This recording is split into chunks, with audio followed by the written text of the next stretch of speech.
Ladies and gentlemen, welcome to the Hotter Than Hell podcast. This is your last stop on the crazy train of hard rock and heavy metal. So sit back, buckle in, and hang on.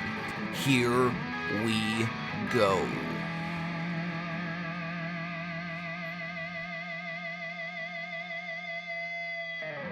Hello out there, you Hotter Than Hellions. Welcome to another episode of the Hotter Than Hell podcast. My name is Steve Wright. I am your host. And as always, I'm here with my co-host, BC. How are you doing, Hellions? And also we have a returning co-host again. BB, what's up, Hellions? How you doing? And today, I'm going to say, is the pinnacle of our podcast. Soon as I was thinking about doing this podcast, this awesome gentleman was the first one that came to mind that I wanted to get on the podcast. And I didn't want to get him on like in the first couple episodes because I wanted to get our feet underneath us. And we have the awesome drummer for the Rods and producer of a lot of bands we're going to talk about in a little bit, Carl Canedy. Hi, Carl. How you guys doing? Great to be here. Good. Thanks for coming with us. Thanks for coming to enjoy our craziness that we do here. And before we get going with Carl, we're going to do our weekly thank yous for everybody out there that interacted with us out there. BC, you're going to start it off. Okay, we're going to start off with Glenn R. Palmer, Pat Bass, Jack Broad, Jen Roberts Vana, Kim Fortner, Mark Arnold, Allura Motrell, Kevin Jepson, Joseph White, Edwin Cordova, Angel Monroe, Michelle Caviston, Gene Grossman, John Novobilski, Joe Mangieri, Jim Pakowski, Anthony Porter, Eileen Perkel, Chris Granza, Dennis Tabut, Greg Smith, Steve Dill, Ryan McKay, and Tamara Sweeney Wiley. Thanks, BC. I'm going to, as always, thank my awesome wife, Corey, and for putting up with me all the time with this stuff. Dylan, our awesome producer here, Mark Zatorka, that did all the music for us.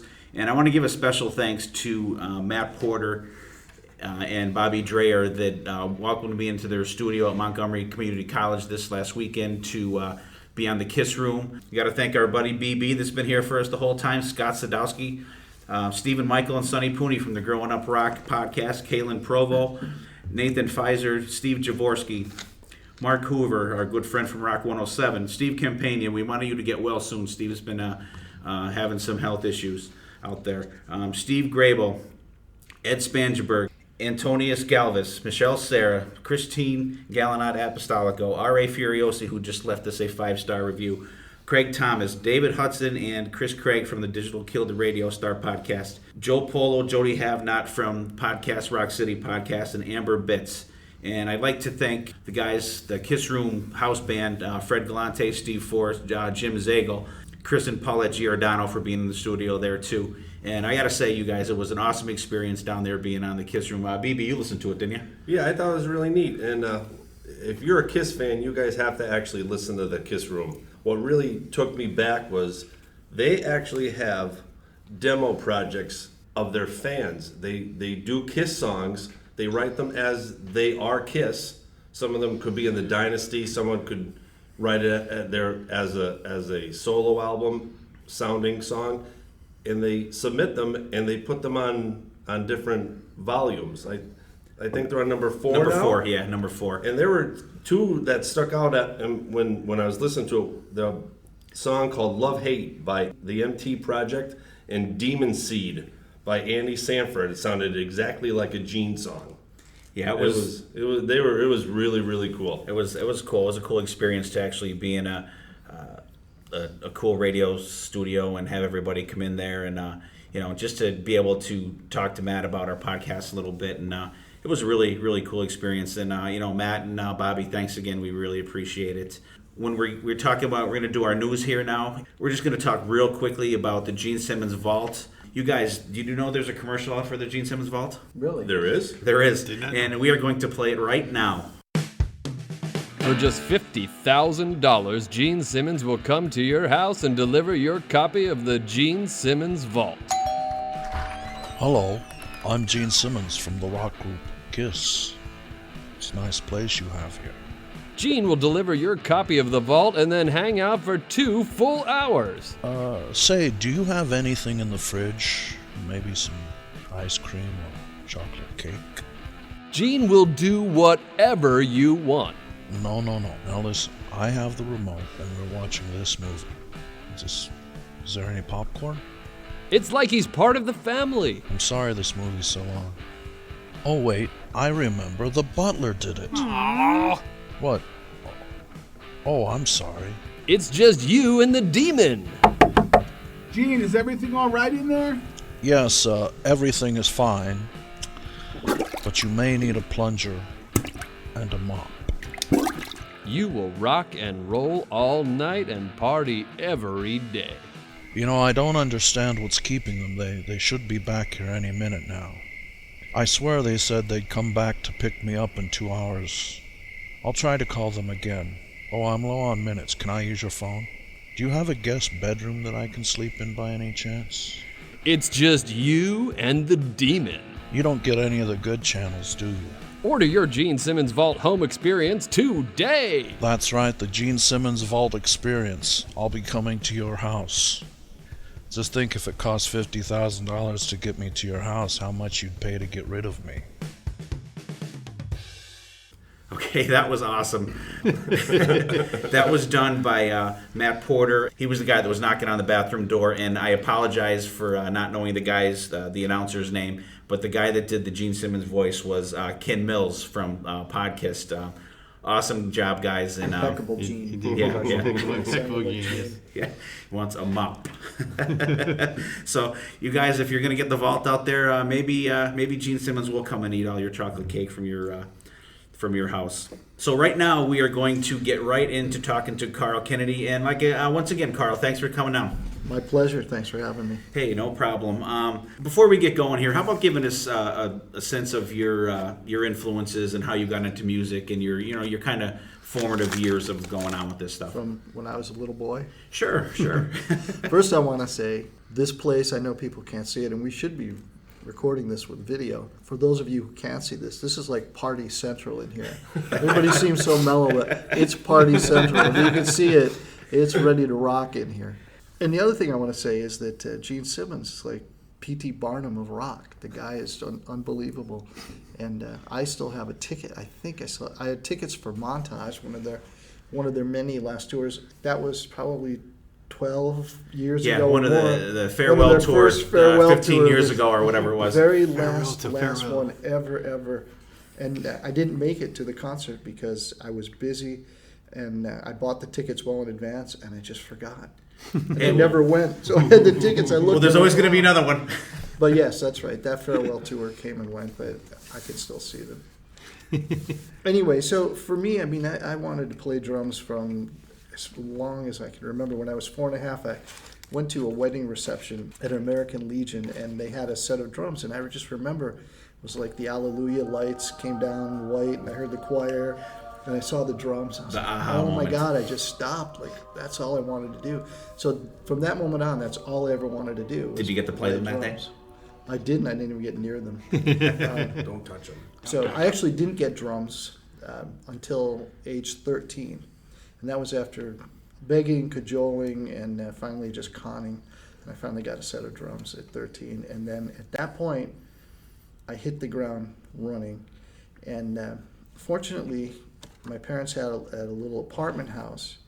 And I don't know how many units it was. There was quite a few units in it. And the rule was if you couldn't take my drumming, you had to move. The tenants would go, wow, you were really in a bad mood today, weren't you? I could tell by the way you were playing the drums. So, within 6 months, I was playing drums and in a band after 6 months. And, just went on from there. But, musically, I have a ton of influences. And at that time, those influences early on were Hal Blaine, and I never knew that Hal Blaine was the session guy on so many, because I was buying 45s and I had a little portable thing, and I would put it next to my drums and I would try to play along with it, and I couldn't hear. Couldn't hear because of the drums. One speaker, right, but I would buy 45s and all these different bands. But as it turned out, I learned later on, and I've been able to correspond with Hal Blaine a little bit, which was something I cherished. But it was all Hal Blaine for the most part. He was the drummer on all those songs. So Hal Blaine was really my first drum teacher. That's cool. Now, for those of us that aren't familiar with that, what songs, a couple that stick out? Well, they were like It was Johnny River songs. It was Age of Aquarius, the Fifth Dimension. He played MacArthur Park. He played all of the Ronettes. He played on Beach Boys stuff. He, you name it. Really? He played on so many hit records. He's the most recorded guy, American session drummer. So from that period from the late 50s, I think, through the early 70s, he was the guy on a lot of hits. More busy, number ones. busy guy. Yeah, busy guy. And then, I got into Cream and Hendrix and Blue Cheer, and I saw Blue Cheer on American Bandstand, and I saw these guys with like crazy long hair. The TV, was a little black and white mono TV, and the thing was ready to blow up. It was vibrating. They were doing Summertime Blues, and the speakers rumbling, and I've seen these guys with hair going wild and like screaming, and I thought, oh yeah, that's what I want to do. And so then my drumming changed from there, and I started breaking sticks and cymbals and heads. And That's cool. So it wasn't the you didn't have the Ed Sullivan Beatles moment. You had. I did. Oh, did you? Okay. But I was young then. I was a little bit young, and I was probably maybe 11. So I was aware of them, and they blew me away.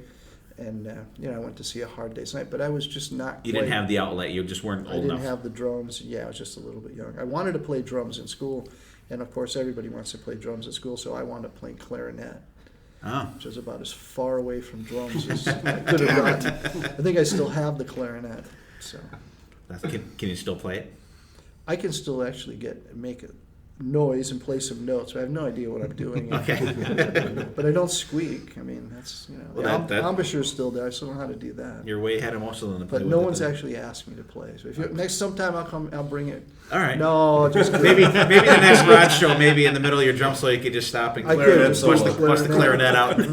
Eric Singer used to play the harmonica on the Revenge tour. He'd get up and do a drum beat, and he played old Susanna on the harmonica on the show. Well, so I'll work on it. Okay. Let us know how that goes. For a clarinet stand. And if nothing else, if it doesn't go well, I can just beat the drums with the clarinet. So. Okay, that'll work.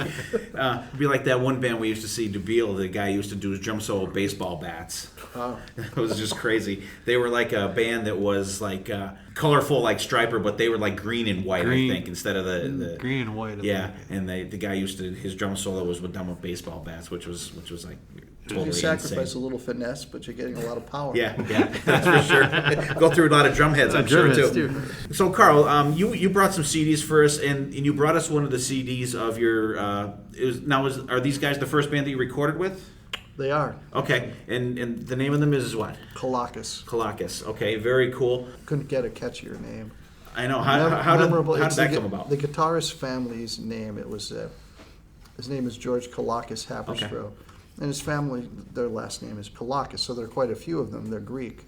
But we couldn't think of a name. They were originally called the Criminals. They were from Boston, and that's where I met them. They just really pushed for the name Colacus, so that's what stuck, and it was just the worst possible name. That's why you just handed me the CD, and I'm like, what was the name of that again? And, it was like, I don't know if you saw That Thing You Do. Yeah. The wonders, like wonder, spelling the word one, O-N-E, and they would always correct it, and so this was like Keelikos. Right, I'm sure there was 1,000 different pronunciations you guys got out there. Was butchered, Yeah. Catchy. Which I definitely have to give that a listen. And but like you just went in and I don't know, would you call it remastered? We did. We actually transferred from the analog tapes, transferred it to digital, and then we remixed it and had it mastered. That's awesome. And it's really all over the place. This was typical of Colacus. There's so many talented musicians in the band. Like we're all songwriters. So what you have is you have 3 different songwriters on this album, and each of us wrote differently. And what we did was we went into the studio, and on this album we basically made, for our first album, instead of most bands would go in and they just set up the guitars and amps and whatever, and just bang through it live, like try to capture the live sound. We made the Sgt. Pepper album, like the 6 months in the studio, huge budget, right? We had no budget, but we did that. And so we have strings, we have horns, we have marimba. Really? We brought in the keyboard player from Hall & Oates to do some things. We had female backup singers. So we just went for it. So it's actually an amazing, eclectic collection of songs. That's awesome. I cannot wait to listen to that. And my drumming is all over the place, and some people have heard it and been surprised. I didn't know you could play that way. For those of you that aren't aware, Carl is the drummer for the Rods, and if you have not checked these guys out, you definitely have to. We will definitely get into the Rod stuff as we go along. And after Kalakos, what'd you do after that? What year was that? That started like 74, I want to say, 73, 74. And right after that, I played with a band called the Dean Brothers with Annie Burns. And if anybody looks up the Burns sisters or the Dean Brothers, they had a regional hit. And I played with them after they had the regional hit. And Annie Burns was then part of the lead singer, or one of the lead singers in the group. And they were very, very popular in upstate New York. And it was the turning point for me to have credibility in Ithaca. Up until then, I literally would go into stores, and in Ithaca it was very cliquey, and I would go into the store to buy drumsticks, and they would ignore me. Just like, I wasn't the cool guy, and they would ignore me. And I'd have to like beg to buy sticks. I'm like, I'm trying to give you my money. Right. So then I joined the Dean Brothers because I'd been in Kalakis, and of course Kalakis we played a lot and we made money, but we weren't like the most popular band. We weren't the cool band. But the Dean Brothers were revered in Ithaca. So now I was a Dean Brother in the Dean Brothers band with Annie Burns, again, sacred for the Burns sisters. And the Burns sisters really are fantastic, and they still tour the world. So now I was in the Dean Brothers. So now when I go into the music store, Carl, now you're what can I welcome. help you with? Yeah. And I'm thinking, wow. They're throwing drumsticks at you now. Yeah. In a week. Buy one, get two free. Here you go. So I played with the Dean Brothers for, it was maybe 6 or 8 months. And then David and I started the Rods. And it couldn't have been any different because the Dean Brothers were like a folk rock band. And so then we started the Rods. That's now. How did you was not hook a up folk rock band. with David? You could probably give a little better background on David than we could. When I first started playing in a band called Big Daddy and the Duquesnes after high school, I was 19. And Big Daddy and the Duquesnes were from the Ithaca area. So Big Daddy was, a great singer, did killer James Brown. And we did all James Brown, Sly and the Family Stone, Chicago, Blood, Sweat, and Tears, all those bands. And it was a great band. And he did the James Brown thing with the splits and the yell. And oh, really? It was phenomenal. I feel good. So we played we played the East Coast. And so after that band broke up, I didn't know what I was going to do. And I called the talent agency and said, I'm looking for a gig. And so they said, hey, as it turns out, this band called Brian's Idols is looking for a drummer. So I went and auditioned and I got that gig. So from that gig, they rehearsed there was a very nice, like a finished garage, which was like a house, like an apartment. And we rehearsed, Brian's Idols rehearsed in that garage. But Ronnie Dio and El, it was actually the Elves at that time, rehearsed in the house. And the bass player from the band I was in lived with the guitarist, Doug Thaler, in that house. So that's how I got to know those guys, because we'd all rehearse at the same time. So they'd be, we'd be in the house, they'd be in the garage, we just all knew each other. Plus I had seen Elf, but I had never really talked to David up until that time. But I used to go see them play. So that's how I had known David. And then I was approached by David and Joey DeMeo, who had been playing in the band Thunder. And you notice online, and I've tried to clarify it, they did a song called Ship on the Stormy Sea and Midnight Lady. And Ron Ray, who's the great historian in Syracuse, New York, Ron Ray produced that single for them. And my friend Dave Galutz played drums on it. But everybody thinks I played drums on it, but in fact I didn't. They came and asked me to join them. So we actually started working. Joey DeMeo and David and I started a group, which never saw the light of day. But we recorded a couple of songs, just demos, and we were working on doing a band. That's how David and I wound up starting the Rods, and that's how I wound up in Manowar, because David and Joey went their separate ways, each wanting to start something. And so David and I started the Rods. Joey recruited me for Manowar, and it was all in that same period of time. Okay, that's cool. I was definitely going to ask you about Manowar, and how did that happen that didn't last with those guys, and then you ended up with David in the Rods? Well, it happened. I was rehearsing and working on material with Manowar. The Rods we had done our album, and we were trying to get signed. There's that limbo period for bands that I'm sure most bands who've been signed to a major label know, and it's different these days, but there's a period of time where you're kind of in limbo. Nothing's really happening. You're kind of treading water. You're waiting. Are we signed? Are we not signed? Is the album coming out? Is it not coming out? You're basically waiting. So it was during that period of time that I started working with Manowar, and I loved it, and it was a great chemistry. We did some great stuff. I have rehearsal tapes that will probably never see the light of day, but You can put them in your vault. I may offer to come by someone's house. For $25,000. Carl Canedy, And of course, now that I'm pretty old, I actually could be in a vault and carry me to the house or in my coffin. But it was kind of simultaneous, and as a matter of fact, the Manowar demo was recorded after rods were signed to Arista, and we went in and recorded the Manowar demo after we did Nothing Going On in the City and Ace in the Hole for the Rods album, the same session, same drum set, same drum song. Oh, really? Mm-hmm. I went in right after and recorded the Manowar demo. That's great. I gotta say, like the music at that time. So you're talking like 1980, 80ish. And I was looking at the bands that were out at that point. You guys were pretty much the American version. The British had the new wave of British heavy metal. You guys were pretty much the American version of that. And we had no idea. We had no idea. And I'm sure you weren't aware of them, and they weren't aware of you guys. But it's the timing of it seems like you guys were the American version of that. It was interesting that was the coincidence. But we released the first album, Rock Hard, on my label, Primal Records, and we did 1,000 copies, and we released it. That's what sort of made things happen for us. And then we started hearing Sounds gave us a 5-star review, and Kerrang picked it up, and the British magazines, they were calling us the American Motorhead. But when I was hearing that, I had no idea who Motorhead was. Really? I saw.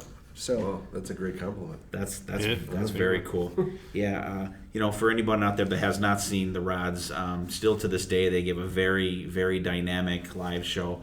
I've seen them a ton of times, and it's like they're playing for 25,000 people. And you guys do. You guys play festivals still to this day in Europe, and it's amazing. We talk about it on this podcast a bunch of times, that how the fans in the United States, they're just not supportive of I bands. think it's crazy. Yeah, sometimes it's a more subdued fan base here, but I mean, we played like in Las Vegas. We played a couple of weeks ago for Psycho Las Vegas. The crowd went nuts, and in New York at St. Vitus, the crowd went nuts. I mean, there are pockets.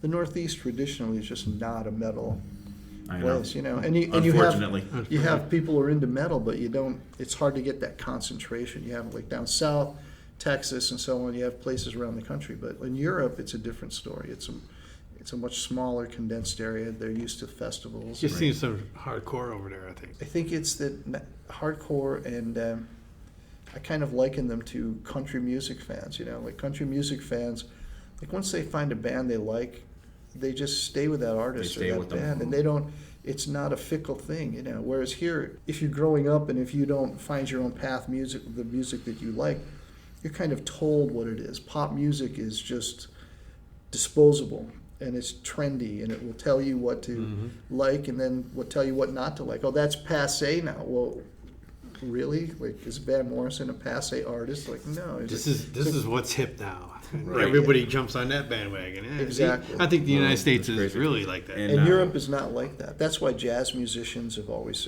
done so well in Europe, and blues, because they've always appreciated it, whereas here it hasn't been quite that way. And it also, I mean, I've personally never been to Europe. I mean, you've been there several times. Do you think it's a lot of that has to do also that, like, right now it's easier to travel from country to country to go to all these different shows? I think so. I mean, people come and they travel. We have friends when we go to Europe that we've made here, actually, as well as in Europe. And they come and they follow us when we play. They come with us sometimes. Like the last thing we did a year ago, our friends drove us. They got 2 vehicles, and they got a Land Rover That's great. And a Mercedes, and they drove us. It's all rented gear, so we didn't really have anything except luggage. And they got us an apartment, and we've actually stayed in the same apartment twice in Lübeck, Germany. Really? Yeah, we just made it a home base, and that's great. Well, we have friends there, and they travel, and one of our friends there is a geneticist. Another one's a senior VP for an international company, I mean, these are the people That's who are awesome. into metal there. It's like, you know, like you guys here. Like, it's a lot of times in America, people think metalheads are like, oh, yeah. Yeah, But like it's not that burnouts or way. whatever. Yeah, exactly. But it's not like that in Europe. They really appreciate the music and the artists, and they support them. That's great because I have people that come up to me, you know, if I'm wearing my Kiss shirt or my Rod shirt or Iron Maiden or whatever, and they're like, I never pictured you listening to that stuff, and I'm like, well, what do you mean by that stuff? You know, I'm like, well, what are you talking about? You know, like you're insulting me and my music. You know, it's just left-handed compliment. Yeah. You know, compliment wrapped in an insult. You know, it's unfortunate. We are lucky enough, actually, around here. I think living close to New York City, we're kind of equidistant between Philadelphia and New York City, that we get to see some decent shows, that there are a lot of good shows. Actually, I just saw Ace Frehley last night down in Ardmore, down by Philadelphia. How was it? Did you like the show? Very good, really good show. I saw him in Vegas when we played. Oh, did he play this show you guys were at? What'd you think? How do you think his playing is? His playing is these days? great. Isn't it? Whoever was mixing him was so loud, I couldn't believe it. Oh, I know, it was loud last night. Loud. His solos were cranked. Yeah, it was really loud. Somebody must have said, make sure you hear Ace over the band. He had such a clean sound, I thought, last night. It was a very smooth, It was. powerful sound. For as loud as it was, it wasn't muffled or anything like that, and really good sounding. It was a rocket ride then. It was a rocket ride in the back. My head was like buzzing this morning. I was gonna say, I think he looks better. He does. He looks like he's dropped physically some better. pounds, and he and definitely- he's playing his band. His band is firing on all cylinders. You know the band's doing great. And as I do every show, we have to talk about Kiss a little bit. Do you know any of the guys in Kiss? I don't. No. Okay. My encounters with Kiss are I've seen Gene Simmons speak at the New Music Seminar or something in Concrete Forum in L.A., and he was very articulate. I mean, as much as, like, I laugh at things and about Gene Simmons and trademarking the hand sign. Yeah. You know, sometimes you go, He keeps his name in the news. It does, you know, and but I mean, I have nothing but admiration for the guy because he's really talented, but he's also a really smart entrepreneur, and you can laugh at him, but it's hard to keep your band at the top of the game. Oh, absolutely. For 5 years, let alone 25 years. Yeah. So nothing but respect for the guy. And then once in New York, a friend and I were sitting there, and she used to work for Kiss, for Bill Aucoin when he managed Kiss. So Paul Stanley came over and sat at a table and hung out for a while. He was very nice. And, yeah, that's been my Kiss experience. Okay, cool, very cool. But if you spend 10,000 hours, you can meet Gene Simmons. Yeah. That's very cool. One of the big things that people say that I like about the Rods, people say Metallica opened up for you guys. Mm-hmm. You know, they were young, and people say that, and we did some shows with Metallica, and that whole thing came about because of Johnny Z. When I started producing some bands for Johnny Z, then he brought Metallica into Upstate, and Chris Bubach recorded our first albums for the Rods. And he was working at Music America, and so Johnny Z wound up sending Metallica to Music America, where we had been recording. And so then Johnny Z hired me to start producing bands for him. And so, it was just the Johnny Z connection. And then I brought everybody to Upstate, to Pyramid Sound, and some bands started recording there. And I got them to stay at my friend Victoria's house, who would cook for everybody and put everybody up at Rock and Roll Hotel was the name it was dubbed. And What Metallica year would was hang this? out. I want to say that was for several years. So I want to say like 82 maybe on to 86, 87, somewhere in there. And then how did you actually get, like, we want you to produce these guys? Yeah, how do you make that jump from How did that come about? being a player in the band to we want you to produce? I had been How does doing, that- because I've been producing the Rod stuff, I produced demos. I'd always been involved with arranging, always been something I liked doing. And I always liked recording. So that was kind of it. I just had produced some things, and Johnny said, look, let's hire you. And one thing led to another, and just got more productions. Now, what is Dylan loves when on our podcast? I always, whenever we talk about an album, I always say, it's produced by Tom Werman or Michael Wagner or something like that. And he always, you can see his face now. He always gets like that. But I'm always fascinated by that. Like, you made the jump to producing, but like, how did you initially start? producing? Did you just at some point say, I think it should sound like this, or like let's try that? Like how does that start? I mean, for me, from early on, started playing guitar and piano when I couldn't play drums anymore at night. Excuse me. So I would just, I started playing guitar, and then in my bands, I was always contributing to arrangements. So I always had a little knack for arranging. So that kind of worked, and would get recorders, and my wife went to Elmira College, and so I would get her to sign out a recorder and somebody else to sign out a recorder, and I would record from these mono reel-to-reels back and forth. And I just got into recording. I just loved, the technology, and so I would try to learn as much as I could. So from there, it was just a natural progression. It just seemed like I always have ideas. To this day, even with Jeffrey James, I contribute a lot of ideas and arrangements just in the cover songs we do, because it's just my nature to sort of jump in and say something. Right. So it worked from that standpoint, that I could contribute some things and maybe help. And the fact that as an artist, I was kind of sensitive to trying to capture what the band was doing. I mean, I think with Anthrax, I did a really good job of capturing the energy the band had, because they were young and they were not quite as polished, and I really made them focus. And I think it really, captured that energy. So, right. How do you harness that? You have a bunch of young kids, heavy metal rocking guys, and I'm sure they're partying all the time and hooking up with women. How do you harness them in a studio to get them to mold them into what you want them to do? It depends on the band. With a band like Anthrax, those guys were laser focused. There was never any issues about partying or anything. They were laser focused. So it wasn't with those guys. It was never an issue. I mean, they were hardworking and dedicated and writing songs in between recording songs. They were just all about the music. They knew where they were going. Other bands have been problematic, So it just depends on the different. Like when I produced Blue Cheer, I loved Dickie Peterson, and they were having a hard time recording, and Paul Whaley was one of my favorite drummers. Like I said, when I first saw Blue Cheer on Dick Clark, I was like, whoa, look at that, so cool, But he had a serious heroin addiction for years. So we'd be recording and, just like stop and put his head down, and just had to take a break. It was very hard for him to stay focused. And Dickie liked to drink a little bit.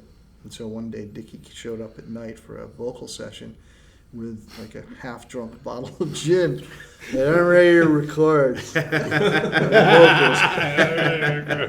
But Dickie, I don't think so, man. I think let's just bag it for tonight. I'm ready. I can sing. Let's go. Okay. How do you, when you're recording, how do you get to a point where, when you're doing an album, how do you get to a point, or even a song, that you say, okay, that's good enough? Or do you ever think it's never good enough, but you just get to a point where it has to be good enough? Yeah, that's a good question. Sometimes you can tell when you captured it, when it's got the right energy. For the most part, by the same token, when you're struggling with a band and they're really just not ready, either not ready for the studio or just maybe trying to do some music that's a little above their pay grade at that moment in time, you get to a point where you go, well, that's it. That's as good as it's going to get. So you kind of have to say, well, we either have to accept it or we have to declare this a mistrial and come back another day. Okay. I was always, like I said before, I'm always fascinated by, the recording process. How has it changed? Well, it's changed in that, I actually have to say that for the most part, I look back and I think in some of the bands like Possessed, I should have just let them play live, because their tempos fluctuated, but they fluctuated together in a cool way. And so I put them on a click track and we did pre-production, and they probably would have been better served just playing live. But early on, I was always about the click track. I was always about, being able to go back and put delays in time and making sure everybody was locked in. It was a good guide for everybody. So, but in that regard, that hasn't changed for me, because I've, embraced the click track early on, and I had an embarrassing situation after our second album with an English producer who came over to do demos for the Rods. But now it's changed because people can they can just email you their tracks. You can send them, like I do it all the time, and I'm doing a number of projects now, and people send me guitar tracks and a vocal track and a click track as a zeroed wave, which means it starts at 0 and it ends whatever the song ends. So you just import it like you would any other piece of music, like a song. If you're ripping a CD, for example, you'd rip the whole song, and that's what you upload into your computer, and then I play my drums to that music. When I'm done, I take my drum tracks, which are then, and record my drums, snare drum, each tom is on a separate track, and I take all those tracks that make up my overall drum sound, and I ship them back to them, and then they add more guitars and so on. So you don't have to be in the same room anymore. You can just share your files, and with just some basic parameters, so you don't get screwed up. You can share files around the world, and nobody has to be in the same room. That's great, because when you put out the Kennedy Headbanger CD, so I noticed there's John Hahn's on that, Chris Caffrey's on that, Mark Tornello's on that, and I knew that they weren't in town at your house. Actually, Mark Tornillo came in twice. Oh, really? Yeah, he sang in my house. It was very nice of him. Oh my God, that's awesome. Such a great guy, and very kind of him to do. That's awesome. I love his vocals. His vocals are great. I'm really so happy great. for him, and I think look what he did for Accept. Oh, God, yeah. That's what I mean. His new stuff with Accept is fantastic. I love every one of those albums. He brought them great. that. Brought them back to We were life. just talking to a drummer, Christopher Williams. We were in Nashville. We talked to him at the Rock and Pod Expo. And, great guy. Their sound now is it's just nice. so much There's more 2 Americans in the band now. solid. Which, But that band's completely European. There's nothing American. oh about them. no. They're like, yeah, you can put them in Hammerfall side by side, and they're just they're that sound. Definitely European sound. So with the way the recording goes, he said by everybody not being in the same room, is that more difficult to do compared to back in the day where everybody got together and? I think I have a number of thoughts on that, I guess. I had a friend who asked me, we used to come to the studio, he was not a musician, but he liked music, and he said, why is it that, and this was in the late 80s, early 90s, when a lot of things were reverbed out and, very processed. But he said, why is it the early stuff sounds so much better to me than the new stuff? Mm-hmm. And he goes, he goes, look at all the gear you have. Why doesn't this stuff sound better than the early stuff? And I said, because it was musicians who had to play the song from the count off to the end of the song in the same room together.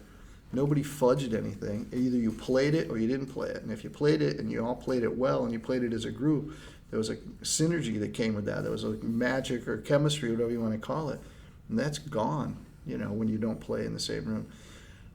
But what's changed is everything is beat detective. Like you listen to drum tracks, they are so triggered, for example. It's hard to tell, and there are phenomenal drummers now, but it's hard to tell.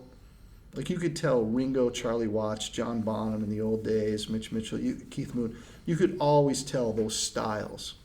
You can't tell the styles anymore. And not only because of the players, but because they are sampled, triggered, and beat detective to death, meaning that it's on a grid and everything is like a click, and you have everything lined up to those pulses. So no matter how you play it, they're going to bring it back to that pulse. So it's perfectly like a drum machine. Mm-hmm. So that just sucks out any character. And of course you're triggering things, and that makes everything compressed and in your face, but that's the way music's become. It's very competitive now. And in order to be competitive, you have to have a sound there's no dynamic range. If you listen to older records, there'll be lulls, it'll be very quiet, and then it'll get loud and it'll be exciting, and then it'll get quiet again. You don't have that now. If you look at a wave, if you open up a CD and you open it up in Dylan's computer over there, you're going to see an old wave is going to be like little mountain peaks up and down and little valleys and peaks and so on. And you open a new wave and it will be solid line all the way across. There's no dynamics. In other words, no peaks or valleys, no quiet and hot and loud. It's just all loud. And it's just become that way over the years with radio. You have to compress things, and that's what radio used to do, make it louder than the next. Everything had to be louder. Right. Or when you play them back to back, if you don't have that compression, then the next song didn't sound as loud or as exciting and may not do as well. So we're kind of a victim of the technology musically, and that's kind of where it went. So that's Michael Wagner was talking kind Yeah, of. he said Everything everything is being compressed to death. They're trying to get back to that more dynamic recording. And some bands do, and jazz musicians have always been that way. If you listen to country songs and you really dissect them, it's incredible the layering that goes on in modern country. Crazy amount of layering. Really? I mean, it's excellent, it's brilliant stuff, but I'm just saying there's a lot of layering and textures and things that go on that are very subtle. Now, when you record with the rods, how do you guys? Are you guys in the same room recording, or you guys are just sending stuff back and forth? No, now I think the last album we did in the same room was In the Raw, which was a demo. And that was us staying up for 48 hours straight, playing live, recording all these songs we'd written. And that's what we did. And people like that album just because it seems to have that feel. It does have that feel. And I was listening to some of it the other day. And that's the thing. It was just us playing live. The only thing that was done in that is some of the lead vocals may have even been done live, but the only thing overdubbed were some solos and some background vocals and leads, lead vocals. But all the tracks, the basic tracks, were done live. And you actually sing on one of those songs. Yeah, on let's that album, right? not mention any of that. We asked you if anything was off limits. That's right. Yeah, no one wants to hear that. That's very cool. What is the difference between being the producer of an album and the engineer of an album? Well, the engineer is going to set up mics. The engineer is going to set levels, make sure that nothing goes in the red, so to speak, and determine mic placement, determine mic choice, mic selection, and get everything recorded so that sonically it's the way the producer wants to hear it. Producer is going to decide arrangements, keys, tempos, performance, and the overall. Is this the take we want to keep? Okay. Now, how does that factor into how they're recording these days with sending stuff back and forth? So is there no engineering on that, or just you get what you get? Yeah, that kind of has changed. I mean, you kind of have to talk to people, and you have to, first of all, work with people you feel are not going to send you some bogus crap. Right. So you want to work with quality people who are going to send you something that's just, here are 3 tracks, and of those 3 tracks, each one of them is brilliant, and it's just which one you want. So you try to work with people like that. But no, it's definitely changed because you don't have that interaction. And a good example of that, and I meant to bring you that CD, Show Me the Way Back Home, which is the most recent project I produced.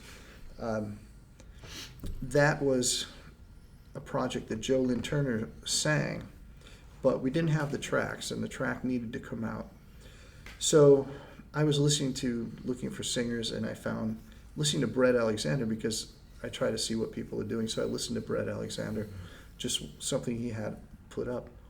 And I went, wow, he's the right singer for the song. So Brett Alexander came in and sang it. And we worked with him, and he did a great job. And I think, but his vocal, there were things that were added to the song because we worked together. Songwriter and I were there. We offered suggestions. Brett, we had a good synergistic relationship in getting the song recorded. Joe Lynn Turner, on the other hand, we were going to go work with him. Instead, we sent him the music, and Joe Lynn Turner sang from the reference materials we gave him. And he sang it, Joe Lynn Turner's a great singer, and we're going to mix it Friday. But in that track, it's somewhat like some of the ad-libs were missing, some of the pieces that we added were missing because he didn't have a producer there. So he did what he did, and it was brilliant, but he didn't have anybody to say, how about this or exactly. How about that? So and that's what we got. So now we're in the process of, we may cut and paste a couple of things that we feel that he sang, but that we'll just add to the track as we go along. So, the good example there of the difference when you're sending things. I think music, and I always say this to bands when they start talking about music, is that just like in the Rods, we've had a policy that every idea is tried and performed and recorded.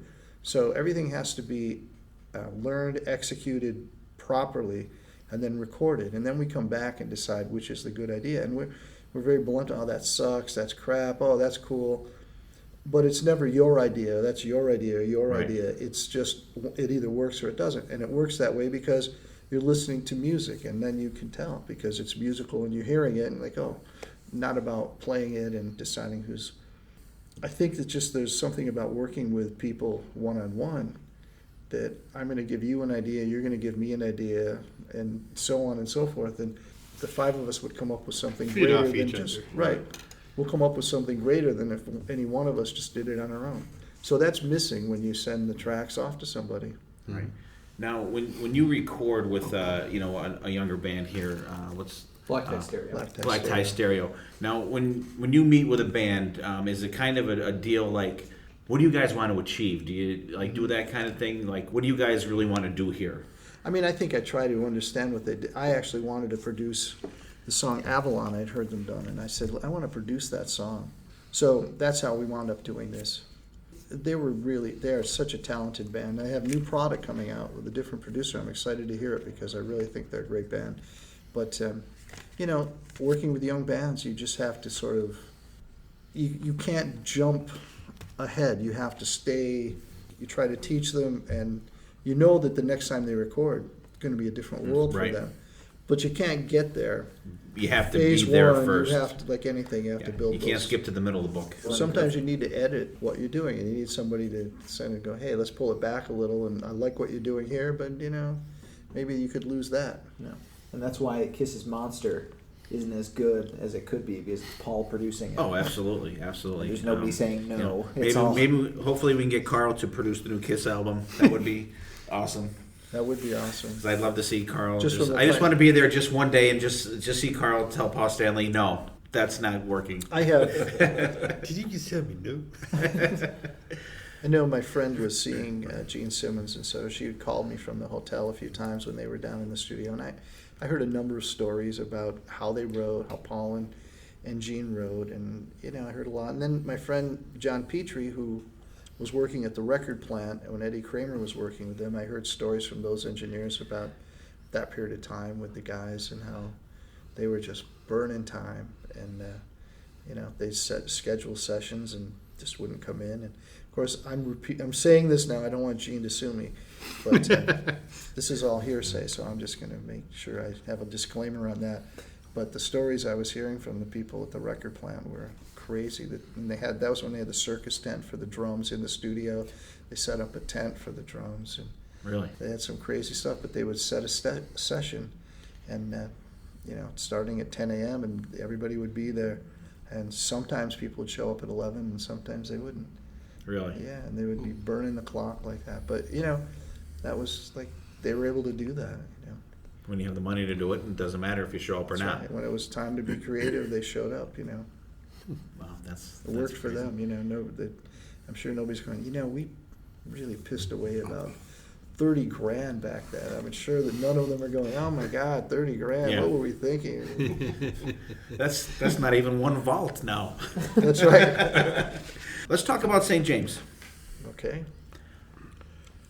What do you want to talk about? How did that reemerge? You mentioned the studio here. So when I came here, I bought that building that was next to Scotchless Funeral Home, which, as people hearing this, unless you live in Carbondale or Simpson, have no clue where that building is. But I bought that, turned it into a recording studio, and I had started a production company. St. James was one of the first bands. They were actually called Top Jimmy, which somebody just brought up to me the other day. Van Halen song. And they were huge, I call it, to me, St. James in the early days, they really sounded like Van Jovi, Right. Now, are they the Top Jimmy from the song? Are they the Top Jimmy from the song? You said they were called Top Jimmy. Are they the ones that they talk about in the Van Halen song? No. Okay. No. I think they just were big fans, and they called themselves Top Jimmy, but, we thought that was a stupid name, so we asked them to change it. So they changed it to St. James, of course. There's Jamie St. James. So that was a little bit of a confusion for a while. Because he put out an album, St. James. St. James. Yeah. Yeah. But anyway, St. James was one of the first bands we signed. And they were kind of the Spinal Tap when it came to drummers. The first drummer came in, and I hadn't moved here yet. I was just in the process of moving into this building. And I had my studio in Utica, and I had 2 weeks on and 2 weeks off. And the owner of the building had 2 weeks, and I had 2 weeks with the studio. So our 2 weeks was coming to an end, and we had done pre-production, and we had done everything. We were ready to lay down the drum tracks. So the drummer, like a couple days in, before when we're ready to record, he gets the dengue fever. He gets I don't know what he had, but it was deathly ill and so sick that he had to go. They just had to send him home. He was in Connecticut or something. So suddenly I get dengue fever, and I am so sick. I'm in bed for a couple of days. I am so sick. I went to the hospital. After a few days, I crawled out, and I went to the hospital, and the nurse said to me, "Oh, honey, you're really sick." I thought, Thanks. I thought, wow. All those years in school. I'm glad you're not the doctor. I did feel really sick, but I don't know if I wanted to hear it. So I went back, and we had about 6 hours left of studio time, and I played drums. Since I had done pre-production and worked on the arrangements, I knew the songs. So I did the whole first album in like less than 6 hours. By default. By default, because there was no other drummer. So that's how I became the drummer on that. And then they brought in another drummer, and that drummer, he was just he was a nice guy, but he kind of had a big attitude. He didn't play well. They were unhappy. Finally, they had a falling out, and he left. Now there was no drummer again, Right. except me. So that's how I wound up joining the band. I mean, Jimmy and I worked well together. Bobby and I worked well together, writing the songs and working on them. I mean, Jimmy really wrote the songs, but we arranged them. And so that's how I wound up joining St. James, and I wound up playing drums on everything. There's some great songs on that album. That's excellent. I think it's I'm glad to hear you say that, because I think there's some great stuff. And you're in the process of doing new recordings now. We have new material. Really? Yeah.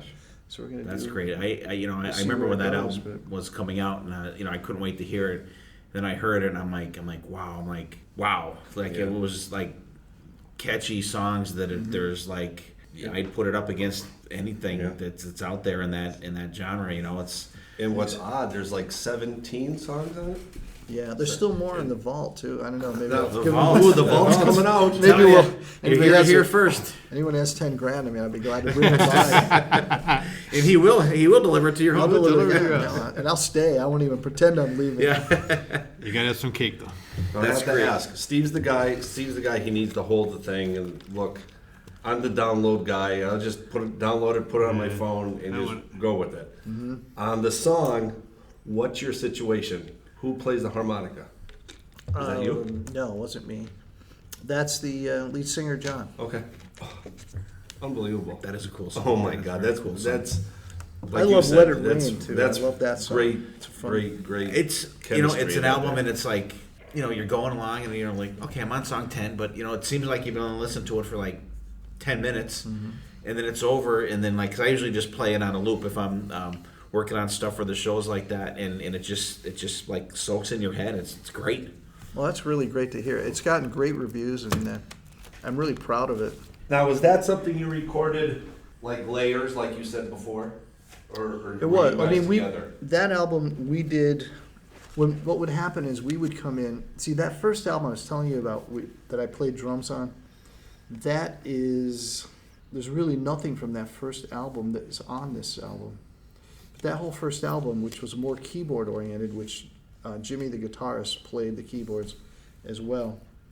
I mean, all this stuff was recorded. We do a click track. We work on the arrangements. Then we do a click track with the arrangements we all decided on by playing together. And then from there we'd have the tempo and the click track, and Jimmy would play a scratch, and John would sing, and then we build it from there. Do the drums and go back and put on a guitar, and then do bass after. Did you guys? I know they're from Connecticut. Did you guys do any shows? They did a lot of shows. They became a great live band, but I never did any shows with them. Oh, because that's my next. Like you were saying, talking about layers, and I'm just wondering, is it harder to play live? Oh, it'd be great. I mean, I'd love to play live. We've talked about maybe doing some live things, so we'll see what happens. But no, I think it would be great to play those songs live. Right. Excellent. You guys out there, pick up the album. It's called St. James Resurgence. It's on iTunes. It's on Amazon. And, don't miss out on that one. If you're a fan of 80s rock, hard rock bands, melodic hard rock, it is definitely the album for you. It's fantastic. Just you guys check it out. Well, we're talking about St. James and Carl's studio that he had there. I remember back, I'm going to say it was probably I don't know, I'm going to say 1991, 1992, you had Rock's Gang up there recording. I remember being at the Club 526. It's a bar down the street from the studio that's closed now. And, That club was packed all the time. Yeah, and we used to go in there, and those guys used to be in there sitting at the bar. And I remember, several conversations with a couple different guys in the band, and it was cool. You're hanging out like they weren't the typical guys that you would see in Simpson, Pennsylvania. There was a couple of my friends that had long hair and stuff like that. But I mean, these guys, you could tell these guys are not from the area, rocker guys, and they're thrown back to Jack. I was only in my early 20s then. No chance of keeping up with these guys. But some of those guys who came to the studio were very, very seasoned drinkers. Like Olympic, they would train for the Olympics of drinking. Now, you recorded an album with those guys, and some of them were remakes from their first album, re-recorded songs, right, on that? Their first album was re-recorded songs, right? I mean, the history with that is they called me. Eric, the guitarist, had died, but so it was suspicious around circumstances, and so they brought me in, and we worked on the album and arranged a lot of it. And I think that there's a lot of those songs that when Beau Hill took my arrangements, and there's some of them I didn't get credit for. If you listen to the demo, you can hear that those were my arrangements from scratch on the first demo. But it was the demo that I did. And I certainly can't badmouth them in any way. I mean, I like the guys. I think they're great. I love Mojo Gurus, Kevin's new band. I think they're really great. He did a great job producing the new album. But, unfortunately, the attorney I had at the time, their attorney was just better than mine. They had an escape clause, which was that if the label wanted a bigger producer or to just move me out, they could just buy me out. And so they wound up exercising the buyout when it came to recording the album for Virgin. And I was cool with that. I get it. That's how the business is. But the thing that was really a bit of a rub for me was the fact that Beau Hill used my arrangements, and I didn't get credit for it. That was at my own fault. I should have demanded songwriting credit for a lot of them because I did work on the songs as well as the arrangement. But I was happy for them. I mean, so happy that I would go to LA and mix them at bigger shows, and Oh, really? Oh, yeah, cool. Very cool. Yeah, I mean, we never got to see them live. I don't They were think great they've live. ever They were played good around live. here.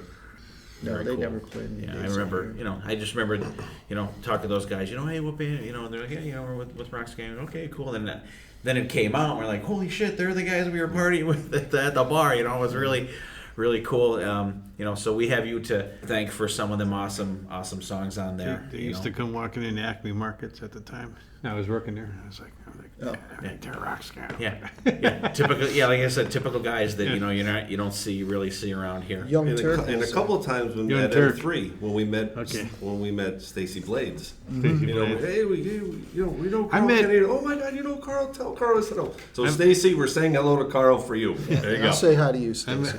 LA Guns is playing that place up in Deatville, Factoryville. Oh, up in Factoryville at I forget what it's called. something in Something in. It was like a house, but Tilbury Inn or something. It was like a Right, house I or remember something. they So had we, bands up there. Stacy Blades come over at the bar. We're drinking and bullshit with them. I said, Nice guy. I said, you know Carl Canedy? He goes, yeah. And so then it's like, wait a minute, this is just some person just trying to talk to me. And we bullshitted for real a half hour. nice guy. real Yeah. cool guy. Yeah. And Young Turk. That was Young another Turk band was. around town. I remember that now. Seriously. You remember Young Turk? Yeah. Anybody? No. I had that CD. Oh my god. No, you did that one. I did both of them. I managed the band and I produced the band, and we did the first album in Memphis. So we were there for 3 months, and we did that for Geffen, and it never saw the light of day. It wound up. It was right when David Geffen sold the company, and people were jumping the label, and so I put out a press release to our publicist at the time. Don Henley was asking to leave, and I just put out a false story, and Geffen confirmed my false story in the press in Billboard. Oh yeah. I was like, wow, that's how it works. Huh? So and then we were released from Geffen, and then I got them signed to Virgin, and then we did the album here, and then we mixed it in LA at the record plant. Interesting enough that they loved the record plant engineers, couldn't believe the drum sound. And the studio in Simpson had been a bar or something, I don't know, in a dress factory. Do you know I'm not sure. It was the building right before the bridge. Right. Oh, This is really interesting for those was who that don't ad live on here. there? Right, yeah, it was a big old funky building.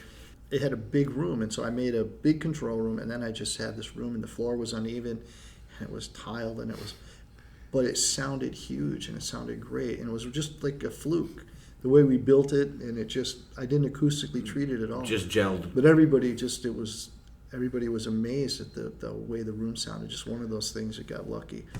But Young Turk was, I'm surprised Young Turk didn't get into more trouble. I mean, I know. Especially around here. Captain Phil Cabbage saved them a couple of nights. Drove them back to the studio. Okay, guys, you belong here. He Here was, you go. You bring them back to the studio. Go, it's just not good for them to be out really late. Ain't a good idea. Those guys were so bad. I mean, they were the best. I have the best stories with Young Turk. But when we were doing pre-production outside of New Orleans for the Virgin album that we did up here, and we were there for 4 or 5 weeks, and my daughter was young. She was just I want to say Erin was 6 or 8 months or something. So I didn't want to be gone for a month. So I flew home for a week in between. And so when I left, I was like, I can't leave them their per diems. I can't leave them their daily money, like all at one time. All at one time, it'll be 7 gone. days. It'll be the wild dogs theory. They'll just eat everything in their bowl, and then they'll be starving for the rest of the week. So I had to be creative. So what I did was I got $100 bills, and then I would go dole out each day. And one day, and I stuck them in frozen peas, like put a little hole in the frozen peas, which I knew they would never eat frozen peas, right? There's no chance in hell that they would eat anything close to a vegetable. So I would shove the hundreds in this little hole in the freezer and stick it in the back of the freezer, cover it with all the other vegetables that I knew they wouldn't touch. And then I would move on. I took a flashlight and I rolled $100 bills around the batteries, stuck it back in. So I had to do this for the whole week. And then every day I would call them and say, go to the freezer and pull out the peas. And in the peas, That's awesome. Like rock and roll Easter. your per diem. And then it got to like a game for them. Like, okay, where do we look Where's today? it today? What are you looking for today? Yeah. And I know they were looking, but I had to be creative because, they would find It would just be tear gone. apart.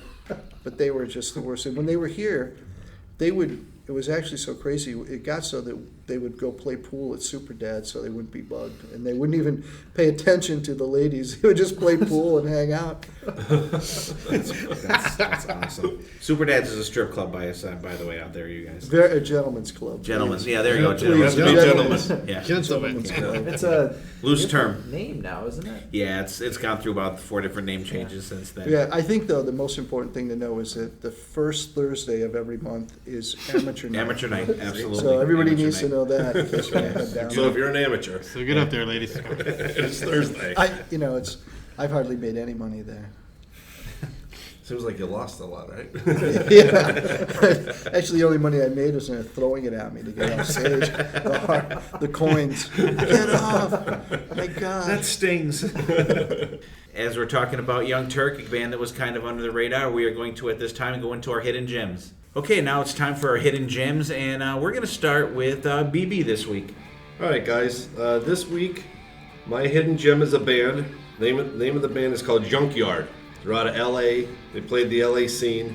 Their first record was released in 1989. They're under Geffen Records. Who produced them?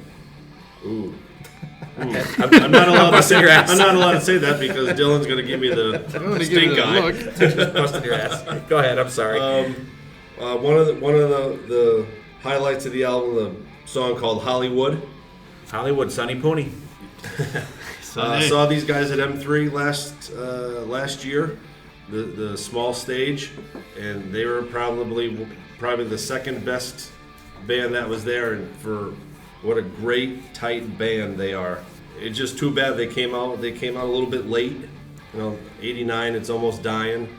But every once in a while, even on Hair Nation, you'll hear a little Hollywood. You will, absolutely. So yeah, check them guys out. If you guys need something new to listen to, just give the Hollywood song a listen, called Junkyard.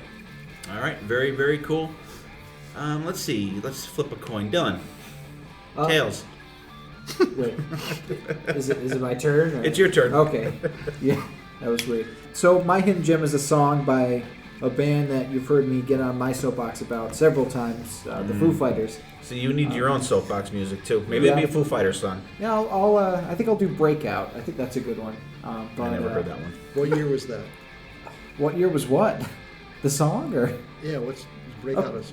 Oh, Breakout was off of their There's Nothing Left to Lose, I believe, which was 2002 maybe? 1999. Wow, I was really off. Second Good track up off on that it. stuff. Great. That was when they were just a trio because they didn't have a second guitarist. But the song that I picked is actually a cover song.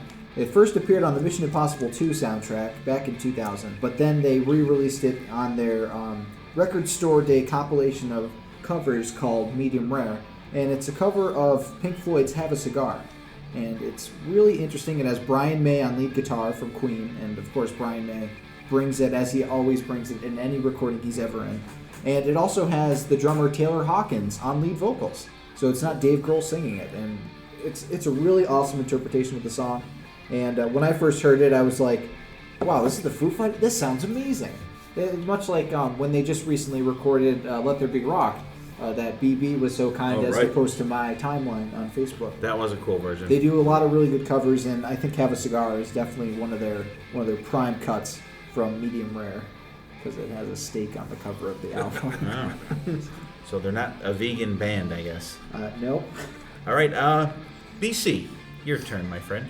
I was torn this week between three of them, but Torn between three lovers. since we have a special guest this week, I went with 1996's Roxane, The Voodoo You Love, which to me, after the things you never done before, and then after that, this was the next one that really caught me. Time Bomb, Time Bomb's great. I love Time Bomb. Stone Dead Drunk Again. BC's theme song.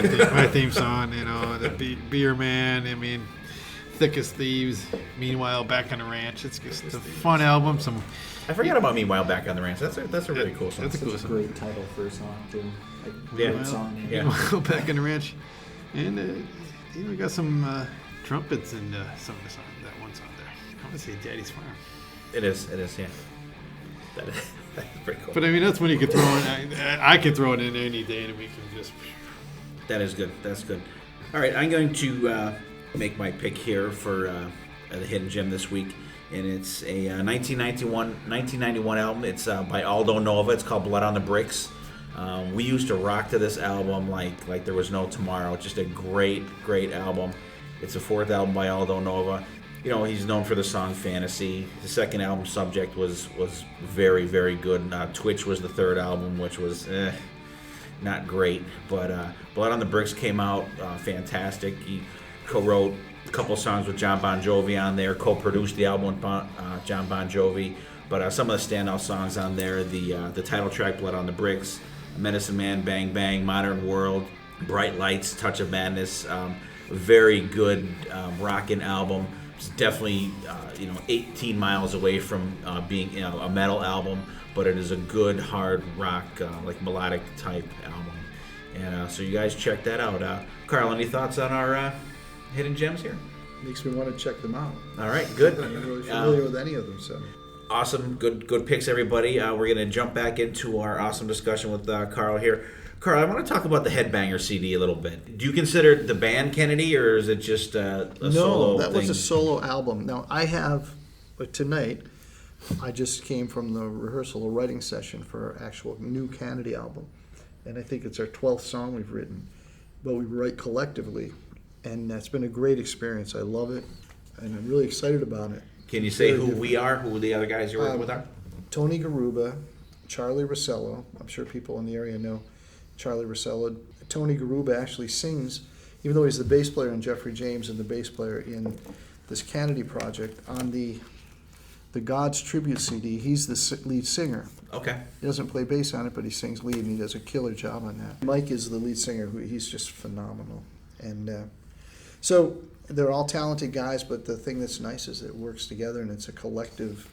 I've never done actually collectively writing that way. Usually somebody brings an idea, which is kind of the way this works. Someone will bring a little riff or something, but we work on it as a band. I'm really thrilled and I can't wait. I mean, I have some of the songs recorded, at least the drum tracks and some rough guitars, but it's very different from the Canedy album. So this new album is a band project. This Canedy album that I've released came about because I decided that I wanted to have a collection of songs that I wrote lyrics, melodies, guitar parts 100% of, and that I own. Right. I wanted to redo a couple songs, but we had a publishing deal with MCA. And I didn't really own those songs, and I didn't want to make MCA a dime. So I thought I would just do something that I own. Great. So, Get your own stuff out there. so that's how this came about. So some of these are remakes, and some are newer. Hadn't been released. But I wanted it to feature my songwriting as opposed to, I figured anybody buying this a CD by me would know that I can play drums. So it was really about getting my songs done. But it was a weird experience because having produced 35 or 40 albums by other people, I had nobody to bounce anything off. I was, is this good? Is this not good? I really had no... You have us. Now, but I didn't then.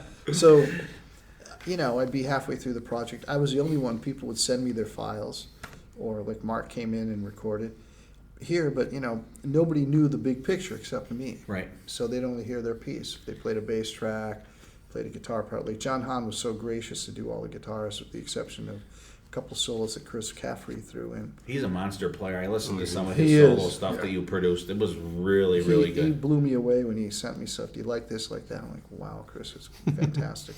But I had a lot of help. Gary Chesick helped me with the arrangement on Heat of the Night. I wanted to do a key change and a change. Gary helped with that.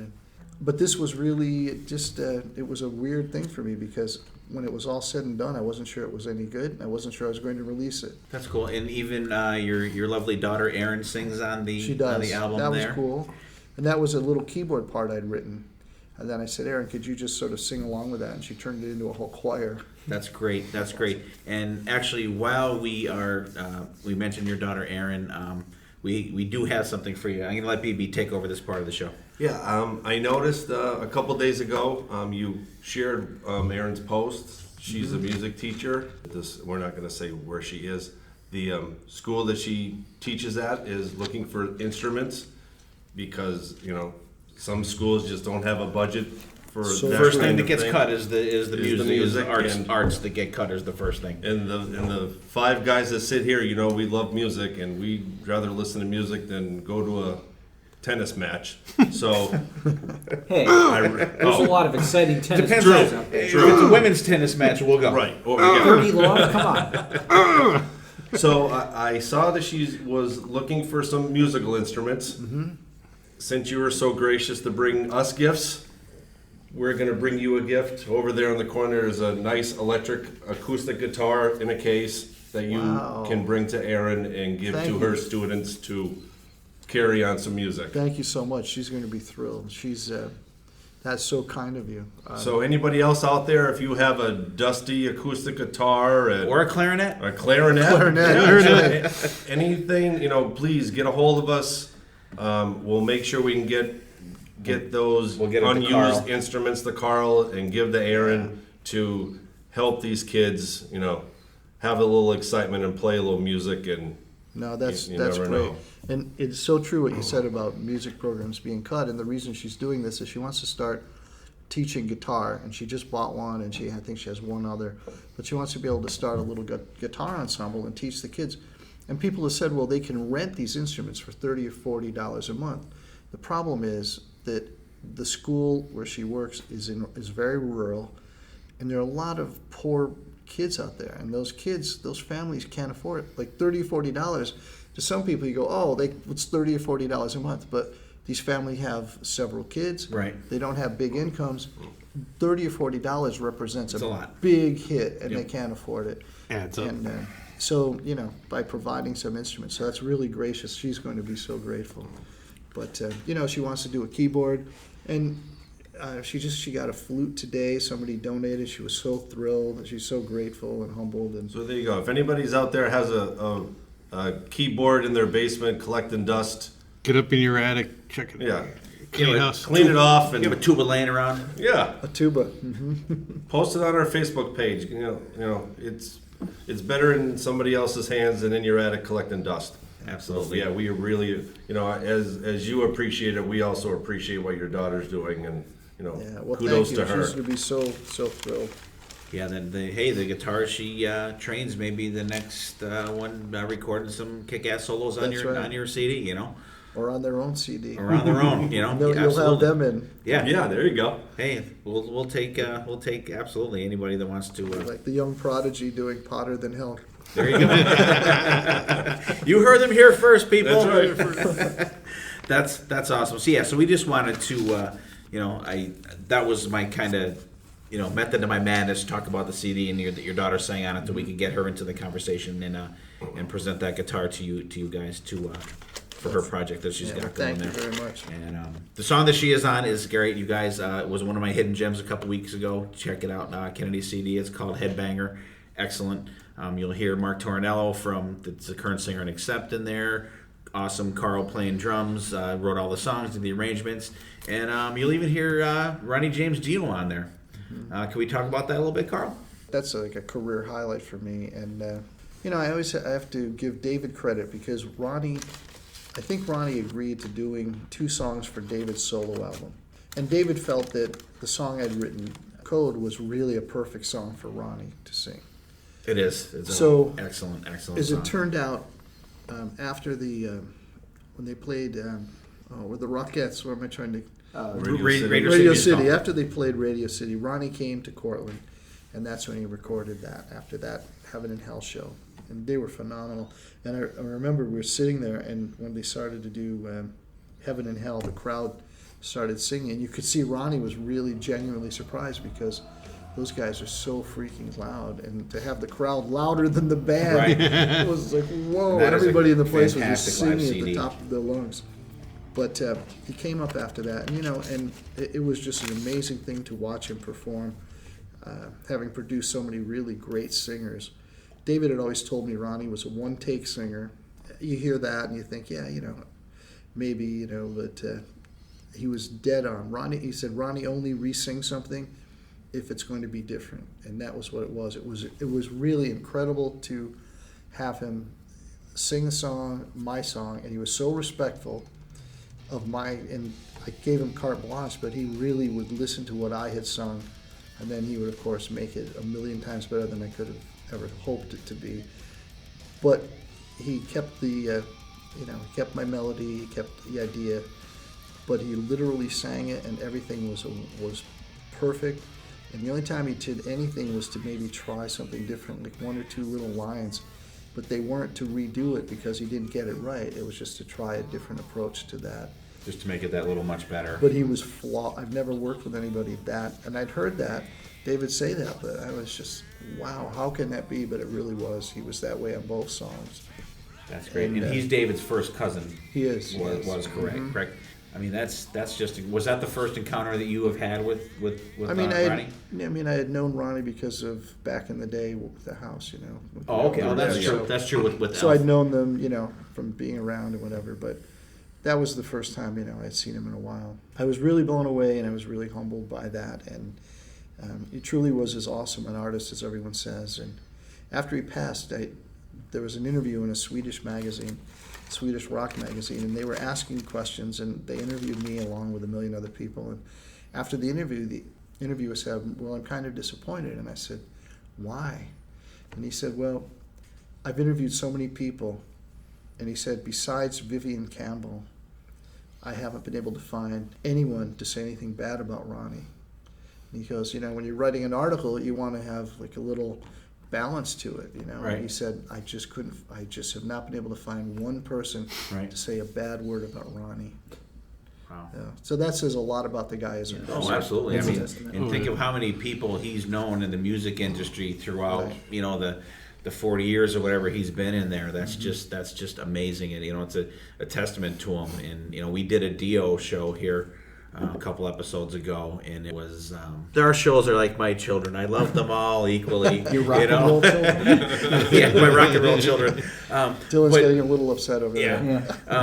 Thanks a lot. But it had to be just amazing to just watch him sing. What you wrote. I just It was. that's just got to that just blows my mind of just how awesome that had to be. And it was, I'm always you know, grateful to David for sharing that, because he could have had Ronnie sing 2 of his songs. Oh, absolutely. He didn't have to have one. Absolutely, yeah. See, I didn't know what the dynamic was there of how that actually came to pass, and I was hoping we could definitely get into that. But that's just an amazing story.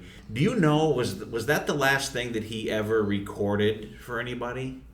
Because it was kind of close to when he got sick and passed away. Ronnie did some recording at home, I know, but I think that was one of his last. I mean, definitely one of his last, whether it was the last, but it was definitely one of his last. Right, because I remember when that came out, and I'm like, it was very, very sad. Like holy shit, Ronnie James Dio sings on that song. It's just incredible. And speaking of Dio, you guys play. They have I want to get it straight. Is it the Ronnie James Dio Day up in Cortland, New York, every year? Is that what it's called? It's called Dio Day, and whatever, Ronnie James Dio Day. And you guys play that every year, which is awesome, but it also sucks because every single year that you guys play there, I always have something going on, and I always want to get up there and watch that show. You guys are awesome, and just to see you guys up there in Cortland, and it's just got to be amazing to play that every year up there. They have it every year, and actually they've skipped a year or two, but we didn't play this year, and I think we've missed one other year, but we play every other year. And but it's a great. All the bands donate their time, and this year they raised a lot of money, and it was really that's great. Really Because I know they have the for the scholarship. The DOA, the sign. Yeah, DOA up there. Very, very cool. Is that where your friend Veronica sings with you guys? I've seen some videos that she does. Veronica Freeman. Veronica came. She lives in Phoenix, but she came up to record. We did that one song, and she sang some dates. And she went to Europe with us and did a couple of dates. She sounds amazing. Mm-hmm. Yeah. I'll tell you what, she was great live, because I saw you guys play up in Binghamton. In Binghamton with her, and yeah, she's fantastic. Yeah, and Dylan and my wife were at that show, and Carl was nice enough. He had us backstage with those guys, and it was the Rods and the guys from Wicked, and we just kind of hung out back there and Black everything. Sabbath tribute band. Black Sabbath tribute band, yeah. Someone thought like it was original music. They asked the drummer, "Are all those songs your guys' original songs?" Yeah, she's like, "Oh, you guys are great. Your songs are excellent." The guy's like, "We're a Black Sabbath tribute band," and you wrote them all yourself. Hey, at least she knew good music. Yeah, she did. She did. Very true. She did. Very true. She recognized But it was a great night up there. Carl, great, like I said, graciously had us backstage, and Veronica came up, and you guys did a Ronnie James Dio set. You did Mob Rules, Stand Up and Shout, and Heaven and Hell. Heaven and Hell. And really, really cool. Yeah, it was a lot of fun to play them. That was very cool. And if you guys out there ever get a chance to go see the Rods, go see them. You will not be sorry. And when you guys played this year up there, you had your original bass player play a couple songs with you guys. We did. I thought Steve Starmer, who did a lot of the first album, and we just had such great times with Steve. He's just such a funny guy. And I thought, we're playing in our hometown, and we should have Steve up. And Gary was very cool about it. He had no issues whatsoever. In fact, Gary sang a great version of Sit Down Honey. And so it was really cool. I mean, he came up and did 3 or 4 songs. And that's great. It was a lot of fun. And we did Music Man, which was a song we hadn't done in a million years. That's cool. That's very cool. And I have to say, just the awesomeness of Carl. We went to when they had their release party for their album Vengeance back in 2011. Did that come out? And they had their release party, and I mean I've known Carl for a long time, but I never met David and Gary, the lead guitar player and the bass player and the Rods. And I remember after the show, I come up and I just wanted to say hello and everything like that, and Carl says to Gary and David, "Hey, here's the guy I was telling you about." I'm like looking behind me like, who the hell is he talking about? But those guys, just like Carl, like the nicest guys you would ever meet, and very, very welcoming. I got my picture with them. I will definitely post that picture. Like I said, very great live dynamic show. And you guys played in Brooklyn. We talked about that a little bit before. And Ross the Boss from Manowar came up and played with you guys also. How about tell us a little bit about that? Well, we were playing St. Vitus, and I said, "Hey, Ross, are you going to come to the show?" And he said, "Yeah, I'm going to come." I go, "Bring your guitar." And he goes, "Okay." I mean, it was just that simple. Easy as that. Ross was totally into it. That's and cool great. And didn't hesitate for a minute. And the fans loved it, and I had a blast because he and I haven't played together since the Manowar days. That's awesome. It was a cool reunion. That's great. Ross is the road warrior. I mean, Ross he's doing really well with RTB, the Ross the Boss band, and he deserves it. I mean, he works hard. The Dictators, he's out with the Dictators. He's just, going at it all the time, and the band's better than ever, and he deserves all the success he can get. That's great. That would be so cool to see him play with you guys. What did you guys play? What did he play with you guys? He actually played Johnny Be Good. Really? Yeah. That's great. Mm-hmm. You don't expect to hear that at a Rod show. No. Very but the cool. crowd loved it. That's great. I mean, it was Johnny Be Good, like metalized Johnny Be Good. It was a pretty high energy, pretty heavy Johnny Be Good. And I'm 1,000,000,000% sure that is way better than the Judas Priest version of Johnny Be Good on Ram It Down. Did you ever hear that? No.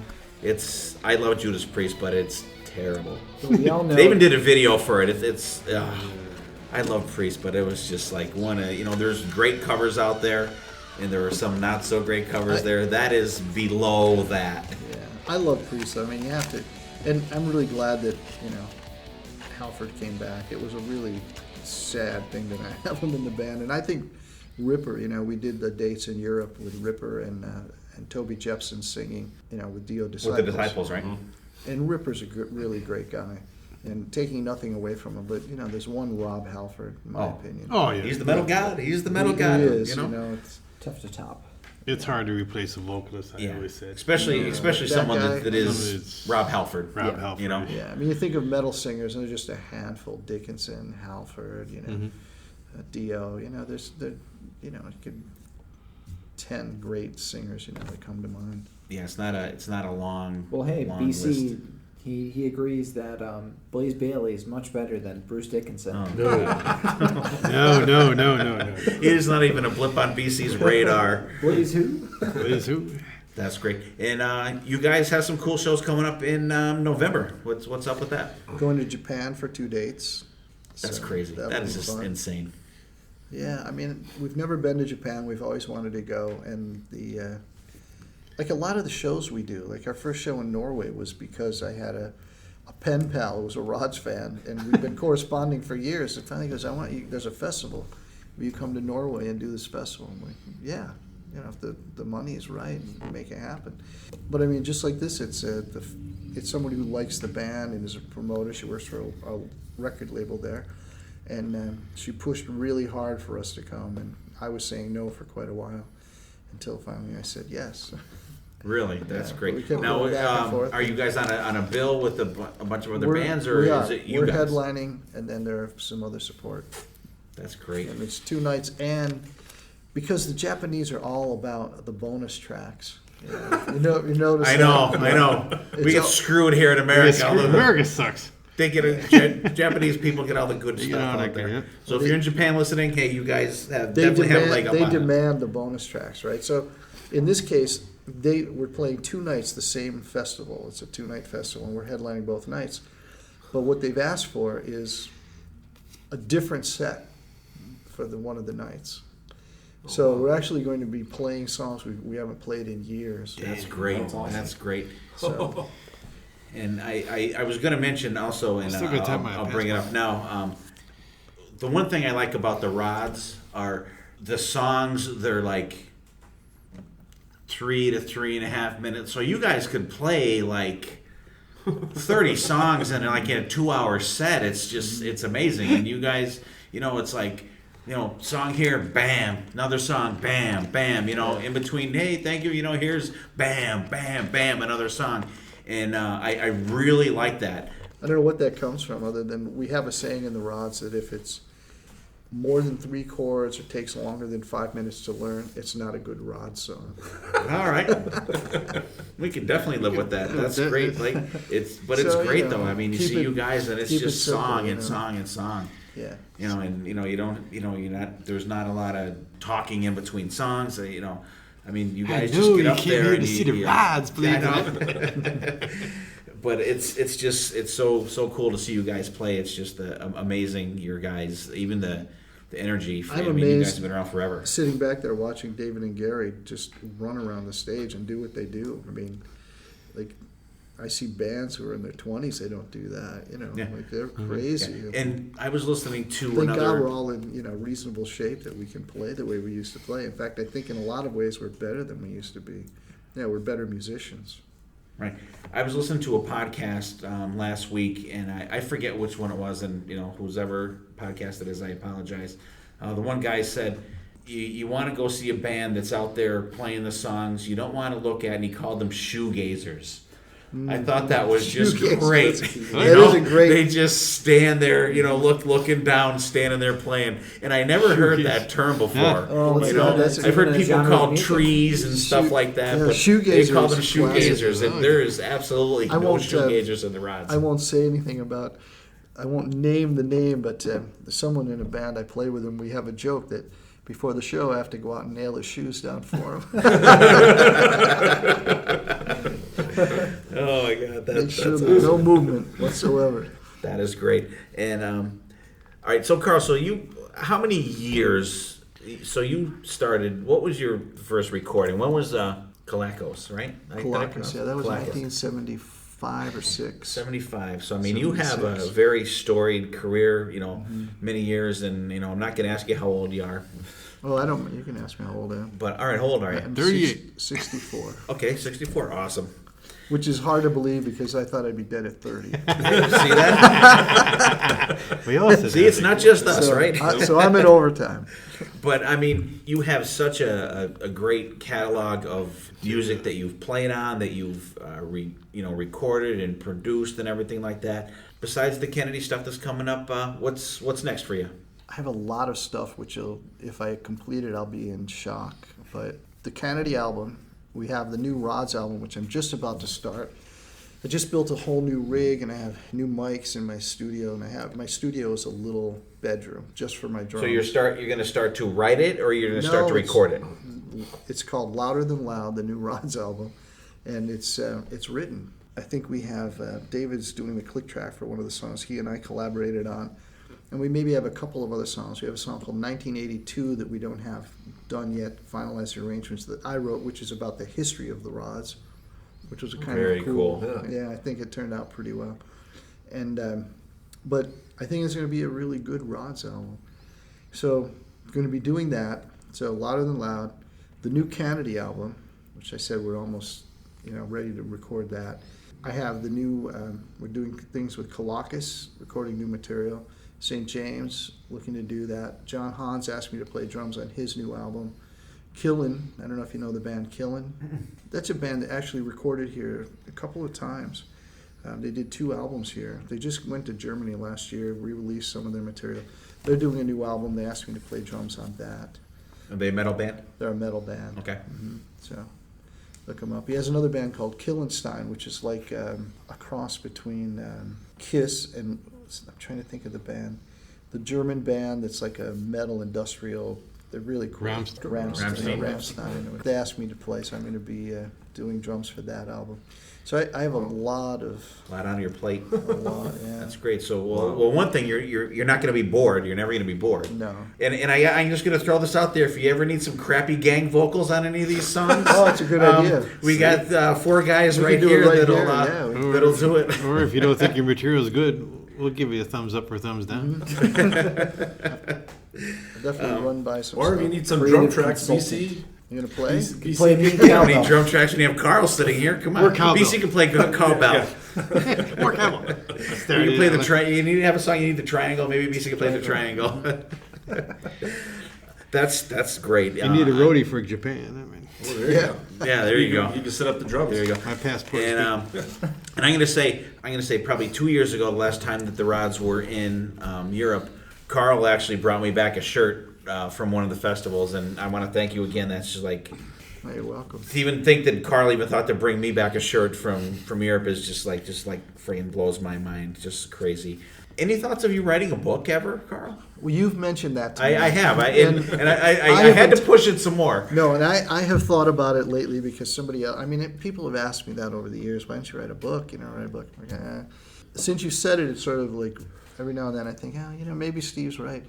And but then I thought, sitting down and typing, I type really fast, but kind of boring. So I thought, why not do maybe I'll start doing like, I'll do an outline, which will be stories like my Lemmy story or like my, the Judas Priest stories or whatever. I have stories from whatever we all do. A lot of them will never see the light of day. So what I thought was maybe I'll do an outline and I'll just do an oral, an audio book. I'll just start doing a little story, make a wave of that story until I have a collection. Like a serial.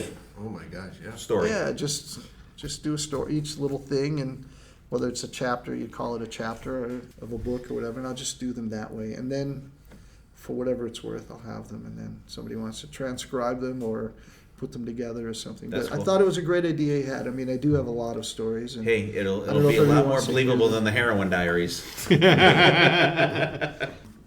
I just want to ask one more thing about production of these albums. Mixing. Mm-hmm. When you're finished the product, it goes to mixing. Now, what is the kind of quick ins and outs of that? How does Well, think of mixing as balancing. It's as simple as really balancing. It's very complicated. It's also as simple as just that. So if you think of, we all recorded together and we did a guitar and a bass and a vocal, and each one of them could be the volume of the guitar, the bass, the vocal, and the drums could be raised independent of the other. So if I wanted more drums, I could raise the drum volume, or more guitar or more vocal. We raise the drum volume, then we bring in the guitar volume, and then we bring in the vocal. Oh, the drums sound a little loud, so we can pull those drums, the volume back. And so then you get into the minutia of that, which is now the drums have a certain frequency, just like on any, and I don't even know people do, they even have stereo systems with bass, mid, and treble anymore, Right. like, or even on your car. I guess Right. it's, everybody listens on their phone. So let's say you go to your car and you decide you go to the frequency and you can change and drop the mid-range. So that'll change the tone. So now the drums won't sound as harsh, and maybe that makes the vocal sound better. So that's really how mixing goes. You're kind of balancing each of the instruments because they're on separate tracks, and you raise or lower the volume until you get it sounding the way you like. And sometimes you may want it very loud drums, or you may want a vocal very far out front and the music back. So you can just arrange it, and you can do different versions of it. Right. You know? So when, if you produce an album and you send that out to be mixed, does that come back to you? Do you say, okay, I like how you mixed it, or I want you to change this and that, or do they have the final say of how that goes? You can do it that way. I don't like sending out first of all, I don't want to mix any of my stuff because you're too close to it. It's very hard. But I don't like sending it out either because then you're not there. But the one good thing about it, like my album, was mixed by Brian New in Nashville. And Brian, he mixed the Rods album. And Brian, he's worked with Queen, he's worked with Def Leppard, he's worked with like really top name bands in the 80s and 90s. And he's still a great mix guy. So I sent it to Brian, and then Brian would send me a mix, and I would say, maybe this needs to be louder, maybe this is too loud. And he would make those adjustments. Well, digital now, it's so easy. In the old days, you're doing everything live with faders. And so that mix was, you don't like that? Well, now we have to set everything up again and do it this way. Now, Totally start because it's digital, you just open up the computer and you go, okay, you want that louder? We'll bring up just that drum. You want that drum louder? We'll make that drum louder, and everything else stays the same. And mix it, send it off to you. So certainly easier to mix from a distance now. And I think with the Rods album, we're talking about using. I've been really pushing for Chris Collier, who mixed the new Dock In and the Last in Line album, and a million artists. But I think he's a great mix guy. So I'm pushing for him. And we've spoken to Chris about doing it. So, we're not at that point yet, and I don't know if it'll happen. But right now he's my guy to mix the album, and we would send it to him and basically just get some tweaks when he was done doing what he does. That's great. So it's pretty much a lot of a matter of trust. Not to go like Billy Joel's song here, "Matter of Trust," but you pretty much have to trust the the person that you're sending it's like you're sending your kid out there to.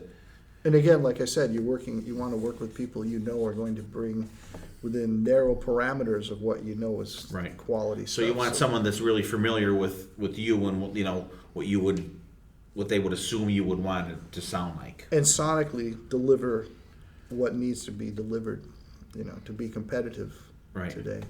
I'm going to ask you your favorite Rod's album and why. Or are they like Like your you children? said, they're You love all them like all. your You love children. them all They're all my equally. children. I love, I They're all love. theirs. I like that Charlie Sheen, like the 2.5 Men, where she's the teacher. He's dating the teacher, and she's like, "Oh no, we love Jake. We love Jake." Then she goes, "I never liked him." But you said you liked him. We have to say that. So Okay. it's like, we love all the albums the same. I do have different. I have to say the first album was probably my favorite, even though I love all the albums. The first album was an album that David and I wrote. We worked together. I mean, that's how we started doing more production. Was David? There was nobody there. He produced me. I produced him. It was just basically. So you the mean two Rock of us. Hard? The Rock Hard The album. Rock Hard album, right? It was guys who just had a vision and went in, and it was just us against the world. And Right. Chris Bubach had studio time, and we started recording. We were recording within 6 months or less of putting the band together. We were recording originals That's great. that made that album. So it was the chemistry of the two of us working together, and Steve Starmer too. But it was David and I writing the material and arranging things and getting the performances we wanted. That's great. That's excellent. What is your favorite song to play live? Do you have a favorite song? That just one drum beat arrangement just Yeah. really gets you going and Get your blood flowing. No, they're probably songs that I least like to play more than I love to play. I like Okay. to play all of them. All right, give us the least like song to play. Least like. I think when we were doing White Lightning, that was one of my least favorite songs to play. Okay. We don't do it anymore, but when we did it, I just... So if we're in the crowd, we're yelling out White Lightning. It'll be the Freebird. Gary and David will be like, yeah. Carl will be behind the drums shaking his head. No. You're talking about playing now. I mean, I'm a drummer in past life. But, 3 lives ago. 3 lives ago. But what would you say would be your best show or worst show as a drummer? Oh, as a drummer? I mean, you always have. I've had great shows. I thought I played with Jeffrey James, let alone the Rods or anybody else. I think the best shows are the nights because people say that to me. I go, I have to practice, or I'm doing this, and you always play great, but it's not. Doesn't feel that way, And I appreciate them saying you play really well, but a great night to me is when you're hitting all the parts, you're playing whatever your brain comes up with, you're able to execute it well. Mm-hmm. And it's an effortless night. And so everything you play is comfortable and easy, and there's no physical strain and no mental lag, So then that's a great night to me. How difficult is it to play a whole live show where there's got to be a certain level of concentration that any professional musician has just to pull that off every night, and I'm sure the average person doesn't even realize it or even think about it. I just think about like crazy shit like this. But it's got to take a lot of mental acuity to execute that continuously. For a real band, I think it would. For the Rods, it's not too demanding, Oh, come on. You're selling yourself way short. But no, I think it's, people say that to me, but I've warmed up for twice as long as I've done shows. I've warmed So, up. have you just played so much that it's For an just hour and second a half. nature to just do that? You can I just think, kind of do it unconsciously? No, I think I try to work really hard and practice a lot because, especially the older I get, the more I want to be limber and don't want anything any strains or any issues. I don't want to have the heart attack while I'm doing my drum solo and wake up with the paddles coming out. Right. A great solo, dude. Zap them again. So, I practice a lot. What's your warm up before a show? I do my feet, I do my hands, I stretch. Now, do you just like sit in a chair Coffee, and just yeah. Sometimes I bring my pedals. I was going to say, is there a ritual? Is there a certain thing that you do? Well, there's something that you have to do before every show. Have to it's do not before like a show. baseball player where I have to, wear the I same have a socks certain or thing- whatever. Certain right? socks. But I do. Your lucky socks. We had a Lucky good show last socks, night, so I have to wear these socks again. Yeah, I do have a ritual lately, which now I don't like, but it's been like coffee and chicken breast before I play, like a couple of hours before I play. Protein. Now I'm more vegetarian, so Really? yeah. Yeah, so I don't. Boy, good thing we usually have chicken wings for our guests. Good thing we didn't bring in them tonight. You just have to Oh, we separate. don't do that. I was wondering why we didn't have chicken wings. Make an exception for wings. That's all. Hey, that's what we like to hear. Before we wrap up here, Carl, I want to say to the bottom of my heart, I really appreciate you coming in here. And like I said, you were the very first person I thought of when I had the concept of this podcast in my head. And, I hope we weren't terrible interviewers. I hope you weren't You guys were great. bored at any time. Great questions. I loved it. And, I really appreciate the support. So thank you guys. Thank you. Thank you. I don't want to come back, when the Canedy album's out. Oh, absolutely. We Sure. will promote the shit out of your stuff. Absolutely. The great stack of stuff you brought us today, we will post all of that. And we'll put it out once the podcast comes out, which will be released on Friday coming up. I'll post it on your Facebook page and get it out to the Rods page, and hopefully we can get a little love from the Rods community out there, help grow our podcast out there, and tell the people real quick how they can get in contact with you, whether it be Facebook or web pages or whatever. How can they learn more about Carl Canedy? Yeah, Facebook is a good way to reach out to any of us. Each of us, we have our own Facebook pages, and there's a Rods official page. And, of course, therods.com. Simple as that. Just go to therods.com. All the links are there. And, if you want a shirt or something, you can maybe find it there if we're not out of stock. But you can contact us through therods.com. Okay, awesome. I appreciate it. BC, you got anything else for Carl? I could sit here for 3 more hours. And I know. your brain We don't want to there. keep Carl here all night long. Yeah. Dylan, anything else, buddy? I just want to say it's an honor having you in the studio. And, I remember just thinking, oh, it's that nice sound guy from the plays, and then realizing he's this metal legend. It's mind-blowing stuff. Well, thank you. It's funny you say that. I was just telling somebody that story recently about, I think your dad was the one who outed me in Carbondale. Yeah. I'm not sorry. I was the homeroom dad, My Yeah. daughter Erin was, I was the guy bringing cupcakes. I was the homeroom dad. It's Mr. Kennedy. Exactly. No, I was Erin's dad, Erin's dad. Man. Until my daughter was born, I was like, hey, it's Carl, man, what's up? Then it was, oh, you're Carl, or you're Erin's dad. Oh, okay, yeah, oh, she's a nice girl. Oh, you're Erin's dad. So I didn't have a name anymore. I was just Erin's dad. And, and I kept it that way for a long time until, Steve outed me. I gave you your identity back. He's like And this. I appreciate that. Now that she's older, I was like, yeah, that's good. People. He's like this guy. He's turning my son's vocal mics down when he's singing. He's got to know what he's talking about. He definitely knows what he's doing. And like I said again, Carl, I really appreciate you coming on, and thank you.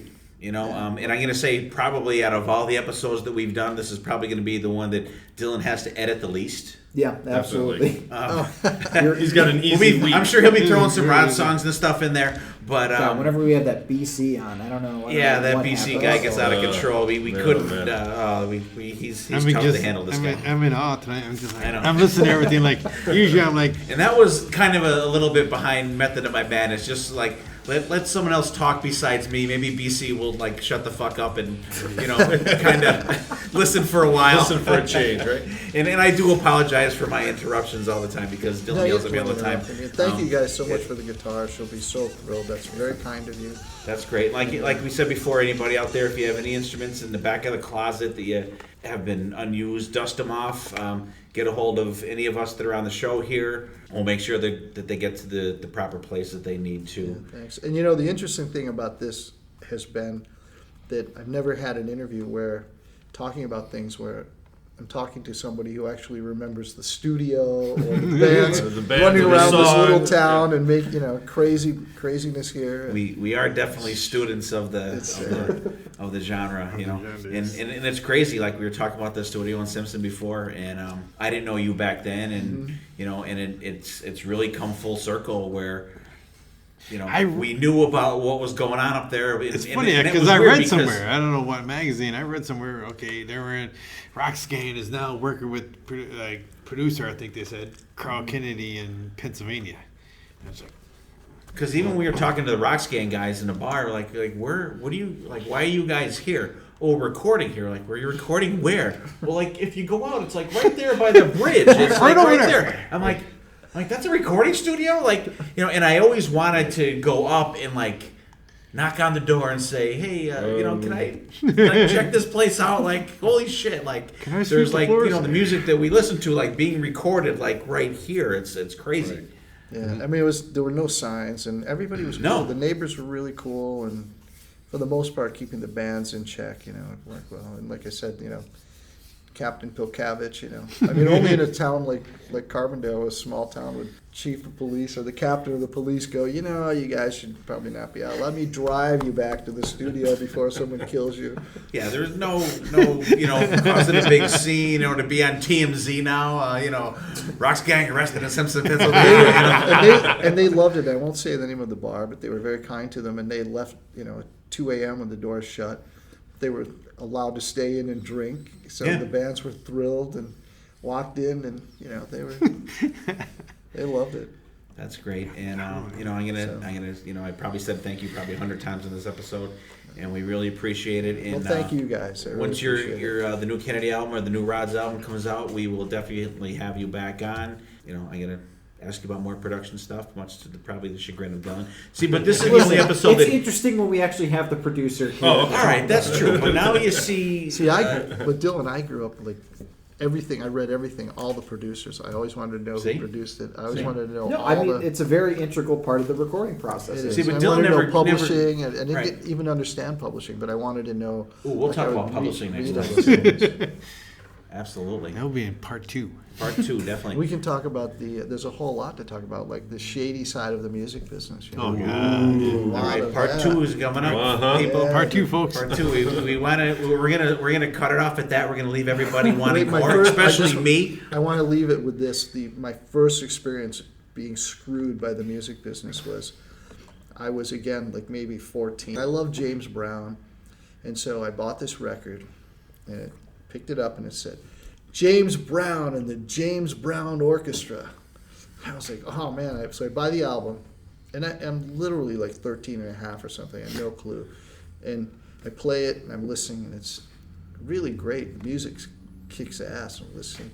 Get through the whole side one. Like, where's James Brown? I turn it over. There's no James Brown. I go, something's weird. I look at the cover, and in big letters, and I've looked it up on the internet since, 'cause I'm like, was I just tripping, or what? James Brown. And then underneath it says, dances and conducts the James Brown Orchestra. So that'll be the teaser for the next time we talk He about was it. not the beginning storied of in fine small print. print at the time. Read the fine print. And ever since then, Carl always read the fine print. That's right. Well, just my first experience getting screwed in the music business. It sounds like there's a lot more to come, everybody. So first. Tune in. And I want to thank everybody out there for listening. And check us out. We are on Facebook. We are on iTunes. Get on Facebook and leave us a review. Get on iTunes, leave us a review. We're on Ear Peeler, and we are on Castbox. Check us out, you guys. Share us with your friends. Interact with us. If you have a question for Carl, send it to us or Carl on his Facebook page, and we'll see. I'm sure Carl would be more than happy to answer it for you. No. All right. Of course. Send your question. We'll have it for the next time. We'll make up the answers. Yeah. So Carl you guys, thanks for interacting with us, and we will see you next time, and there will be a next time.